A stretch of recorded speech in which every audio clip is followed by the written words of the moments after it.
So we're down here on the floor with a piece of paper because a lot of people have been asking me to make some videos about songwriting and songwriting techniques, and there's a lot of techniques that I want to talk about, but the first one that I'm going to talk about today is called rhyme. Now there's a very basic type of rhyme that we're all familiar with called a perfect rhyme, and that's just basically when the words exactly rhyme. They come in two breeds, masculine, like pick and trick, and feminine, where it's the second to the last syllable that actually rhymes, like picky and tricky. Other than that, any rhyme that's not perfect goes into the other category, which we call family rhymes. Sometimes we hear them referred to as general rhymes or near rhymes. The family rhymes can get a bit confusing because they come in a bunch of flavors such as assonance, consonance, syllabic, imperfect, semi-rhyme, oblique rhyme, half rhyme, and there's even something called an I rhyme. But you don't have to worry about those because I want to talk about something a lot more basic.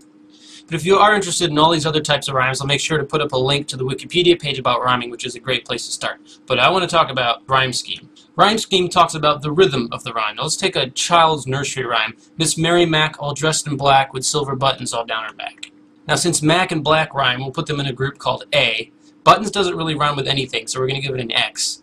And back goes with the first group, so we're going to also give it an A. So you might say that the rhyme scheme for Miss Mary Mac is AAXA. Pop music is really great for studying rhyme schemes. Let's look at the Backstreet Boys, for example. Fire and Desire rhyme, so they get group A. Now we have a new set of rhymes with say and way, so we're going to give them group B. Because we finished one set of rhymes before moving on to the next one, this rhyme scheme is known as rhymed couplets.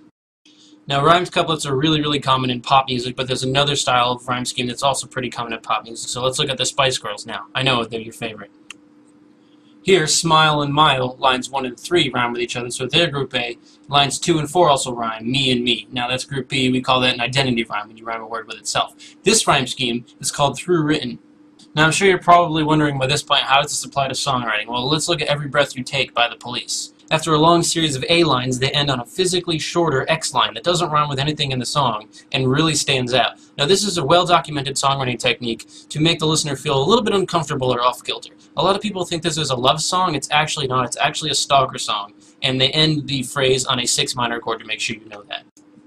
Okay, so you made it through the boring stuff. Now here's the fun stuff. These are rap lyrics released by rap group Run DMC in 1986. Now, you'll notice that we're always talking about the words at the end of the line that rhyme, and this is called an end rhyme. And this is basically how very early rap worked, way up until the mid-90s. So let's skip ahead. Here's another Run DMC song from 1993. Now you'll see that the end rhymes are in fact still in place. But before we were using perfect rhymes at the end of the lines, and now we're using family rhymes, raps and hats. It's close, but it's not perfect.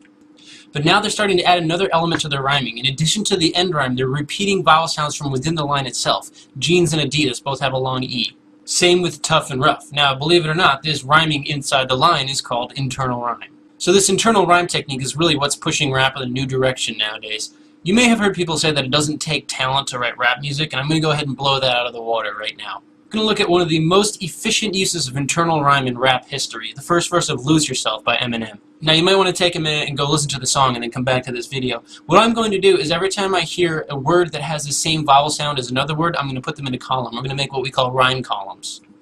So the first line of the song is, his palms are sweaty, knees weak. We now have 3 vowel sounds to work with right off the bat. Knees and weak both share the long E sound, so they're going to share a column. Palms and arms are a near rhyme, as are sweaty and heavy. There's vomit on his sweater already, mom's spaghetti. He's nervous, but on the surface he looks calm and ready. And then from here it's just rapid fire. To drop bombs, but he keeps on forgetting what he wrote down. The whole crowd goes so loud he opens his mouth, but the words won't come out. He's choking how? Everybody's joking now. The clock's run up, time's up, over, blow. Now Eminem pulls somewhat of a fast one on you here. He just said the word blow, which I don't think is a word, but it doesn't really seem that wrong because it's preceded with all the vowel sounds that sound exactly like it. Then for the rest of the verse, he just picks 2 vowel sounds and alternates between them. So he takes the line, snap back to reality, and he takes those sounds, and those become kind of the structure for the rest of the verse. Snap back to reality, oh, there goes gravity, oh, there goes rabbit, he choked, he's so mad but he. Now when you use a combination of words, mad but he, to rhyme with a single word like gravity, that's called a mosaic rhyme. Won't give up that easy, no, he won't have it. He knows his whole back's to these ropes. It don't matter, he's dope. He knows that, but he's broke. He's so standing he knows, and so on and so forth. So if you go back to the first page of rhyme columns that we did, you'll notice there's almost no words in this entire song that don't rhyme with anything else. Now that's a far cry from the early days of Run DMC when you were only rhyming the ends of the lines. He rhymes almost every single word in the song. So now I'll show you an example of how I use that technique in one of my own songs, Caroline. I'm going to look at the pre-chorus, which goes, it's a shame that nobody knows this thing that we got, but we'll be the same way no matter if they know it or not. So I'm working with a long O sound. Nobody, no, no, no. and a long A sound, shame, same, way, they. In addition to all this, I have my standard end rhyme, got and not. So I could have just gone for the AA theme and left it like that, but because of all the internal rhyme, it makes it sound much better to your ears than just end rhyme. It makes those lines sound a lot more closely related. It worked wonders for me in Hey Molly. The end of the first verse was originally, when you came out of math class, here's something I wanted to ask you. Now that's okay, you've got class and ask family rhyme at the end.